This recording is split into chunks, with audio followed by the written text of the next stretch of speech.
मेरी फट जाती थी लिटरली कि कोई तो है नहीं, पूरे मकान में कोई नहीं है, मैं अकेली हूँ। अगर मैं की होल से बाहर झाँक रही हूँ, वहाँ पे कोई नहीं दिख रहा है, तो ये आखिर आवाज़ आ कहाँ से? आप सिर्फ़ वहाँ पे रिक्शे में बैठो, यहाँ पे हम उतार लेंगे और फिर यहाँ से मैं आपको छोड़ के आ जाऊँगी स्कूटी में जहाँ।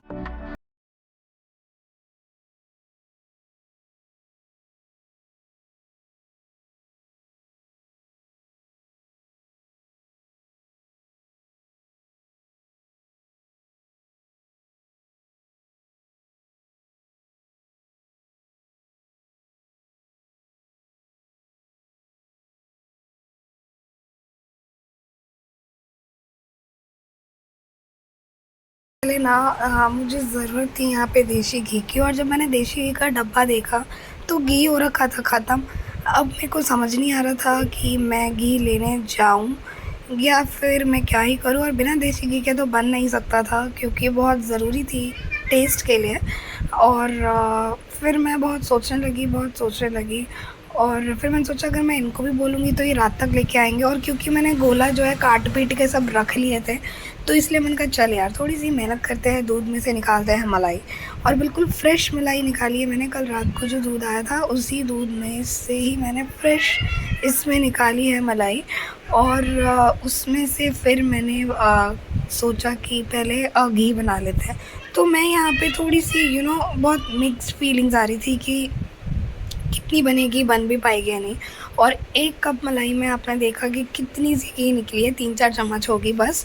तो घी इसलिए इतनी महंगी आती है क्योंकि बहुत सारी मतलब बहुत सारा दूध का मलाई, जो भी इतनी सारी मलाई में बस इतनी सी घी अगर निकल रही है तो ज़ाहिर-सी बात है वो चीज़ महंगी आएगी।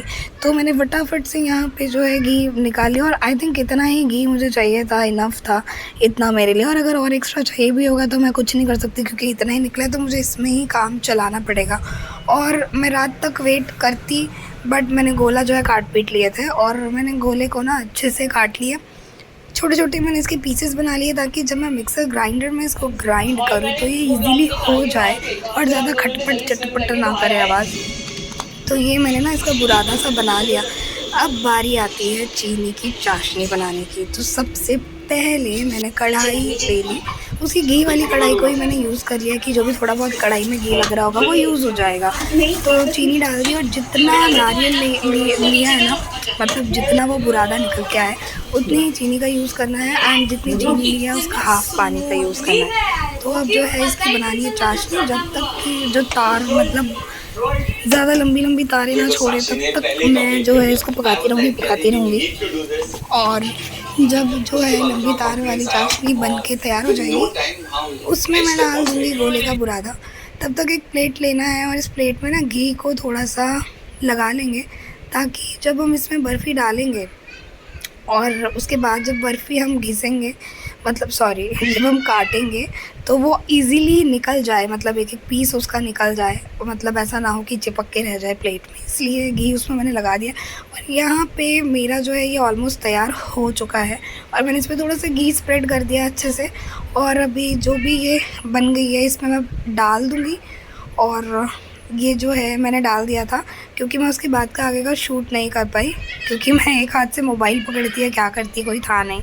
तो अब मैं इसको बर्फ़ी की पूरी शेप में निकाल लूँगी। सो फाइनली मेरी नारियल घी पंजीरी तैयार है। हे गाइस, आज सुबह से लाइट ने इतने ड्रामे कर रखे हैं कि मैं क्या ही बताऊँ। एक तो मेरी तबीयत ठीक है नहीं, और ठीक मतलब होती जैसे मेरे को कोल्ड जो है थोड़ा कम हुआ, तो बस मेरे वो दिन स्टार्ट हो गए जो हर किसी को मंथ में 4 डेज़ बहुत ज़्यादा जिसका बहुत टफ होता है। सो उसके बाद मेरे बैक पेन, मेरा स्टमक पेन, मेरा हेडेक, मेरे पैर में दर्द, इतना कुछ एक साथ हुआ, तो मैं वापस बहुत ज़्यादा अभी लो फील कर रही हूँ। और क्या ही बताऊँ, समझ सकते हो आप लोग। और मेरे को तो पता नहीं क्या ही हो गया शादी के बाद ना, इन दिनों मुझे इतना ज़्यादा पेन होने लग गया ना, इतना पेन होने लग गया कि लिटरली मेरे को ना उठ के बैठने में भी मेरे को कमर में इतनी दर्द होती है, इतनी दर्द होती है ना, तो मैं वो हो जाती हूँ। और आज सुबह से वैसे ही लाइट ने इतना ड्रामा किया हुआ है, तो मैं बस लेटी हुई थी। और अभी मैं सोच रही हूँ, अभी मैं उठी, मतलब लेटी हुई थी ऐसे ही, क्योंकि जैसे ही उठ रही थी मेरे कमर में दर्द हो रहा था, बहुत ज़्यादा दर्द हो रहा था, मेरे पेट में भी दर्द हो रहा था, बहुत तेज़ दर्द हो रहा था। और अब देख रहे हो बेडशीट्स वगैरह मैंने जो है सारी मतलब हटा दी हैं। अब मैं इन्हें लगाऊंगी क्योंकि ये गंदी हो गई थी और मेरे को धोनी है। और बस मैं थोड़ा बहुत हल्का फुल्का काम कर रही थी ताकि रूम पूरा, क्योंकि मेसी पड़ा था। और क्योंकि जैसे ही मैं आई हूँ ना, मेरा रूम बहुत दिन से काफ़ी गंदा सा है। और मेरे डब्बे वगैरह मतलब किचन एरिया भी बहुत गंदा हो रखा है, क्योंकि जैसे ही मैं आई मुझे कोल्ड हो गया तो मैं धीरे धीरे काम कर रही थी, मतलब वन बाय वन निपटा रही थी। आज ये कर लेती हूँ, कल वो कर लेती हूँ, आज कपड़े निपटा लेती हूँ, कल वो कर लेती हूँ। फिर ऐसा हुआ कि फिर हाँ, ये आ गया। और उसमें तो मेरी हिम्मत ही नहीं होती भैया, हाँ, कुछ भी एक्स्ट्रा करने की, क्योंकि मेरी हालत जो है ना बहुत ज़्यादा, हालांकि मेरे फेस से समझ ही आ रहा होगा, इवन मेरी आवाज़ भी आज तो फिर भी आवाज़ थोड़ी ठीक लग रही है बाकी दिनों के मुकाबले। और बस यही है, गर्मी भी बहुत ज़्यादा पड़ रही है, तो उसकी वजह से ऑलरेडी मेरे को इतना ज़्यादा वो हो जाता है। एक तो मेरे को सफोकेशन हो जाता है बहुत ज़्यादा, बैठे बैठे एकदम मेरी सांस जो है फूलने लग जाती है गर्मी में। खैर मेरी क्या, सभी की हो जाती है, क्योंकि गर्मी इस बार इतनी ज़्यादा होगी ना, पता नहीं। लास्ट ईयर भी परेशान थे, अभी फिर परेशान होने वाले हैं। और बस आई थिंक मैं भी इतना अपना मुंह नहीं चला पा रही हूँ। सो हाँ, मैं थोड़ा सा कुछ खा लेती हूँ, क्योंकि खाना खाने के बाद जो है मेरे को, तो मैं ऐसा करती हूँ, मैं पहले कुछ खा लेती हूँ और खाने के बाद फिर मैं आप लोगों से मिलती हूँ। ये जो मेरे बाथरूम का जो दरवाज़ा है ना, कुंडी लगने के बाद भी, कुंडी लगी होने के बाद भी ना, मतलब क्या ना, जो इसमें ना हवा आती है, मैं बताती हूँ आपको, एक सेकेंड। ये जो ऊपर जो है ना खुला हुआ, तो एक कांच आपको दिख रहा होगा टूटा हुआ है, बाकी एक दो तीन चार लग रहे हैं और एक जो है वो वाला टूटा हुआ है, तो उससे जो है ना हवा आती है। तो उस चक्कर में क्या होता है ना ये जो गेट अगर मैं ऐसे बंद रखती हूँ और अगर मैं कुंडी ना लगाऊँ तो ये ऐसे ऐसे होता है ना, मतलब। और अगर मैं एकदम से लेटी हूँ, एकदम से ऐसा लगता है कहाँ से भूत वूत आ गए, मतलब कई बार हम डर गए, मैं भी डरी हूँ, मेरे हस्बैंड भी डरे हैं। और स्पेशली रात और अगर मैं ऐसे कुंडी भी लगा दूँ, तो कुंडी लगने के बाद तो ऐसा लग ही नहीं सकता कि दरवाजे हिल सकते हैं, बट कुंडी लगने के बाद भी ऐसा होता है कि वो हिल जाता है। लगने के बाद भी जब भी ये हिलता है ना, मतलब रात को एकदम से ऐसा, दिन में तो चलो पता होता है, मतलब मैं भी एकदम से वो हो जाती हूँ कि मैं पहले गेट पर जाती हूँ, कोई है तो नहीं। फिर मैं जो की होल होती है उसमें से मैं झाँकती हूँ, कोई नहीं है। फिर ये आवाज़ कहाँ से आ रहा है, मतलब कहाँ से आ रहा है। स्टार्टिंग में बहुत ज़्यादा, जब नहीं पता था कि अच्छा इसमें से आवाज़ आती है, तो ना मेरी फट जाती थी लिटरली कि कोई तो है नहीं, पूरे मकान में कोई नहीं है, मैं अकेली हूँ। अगर मैं की होल से बाहर झाँक रही हूँ, वहाँ भी कोई नहीं दिख रहा है, तो ये आखिर आवाज़ आ कहाँ से रही है, गेट बजने की है कौन गेट पे।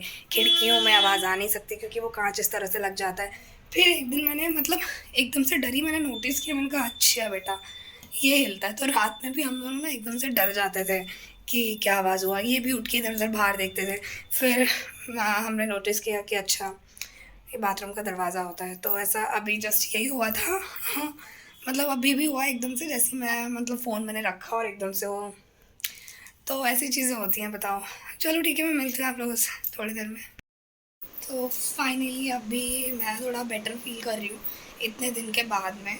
और तो मैंने सोचा चलो आज जो है थोड़ा बहुत साफ़ सफाई कर लेते हैं, क्योंकि बहुत टाइम से बहुत ज़्यादा गंदा हो रहा था।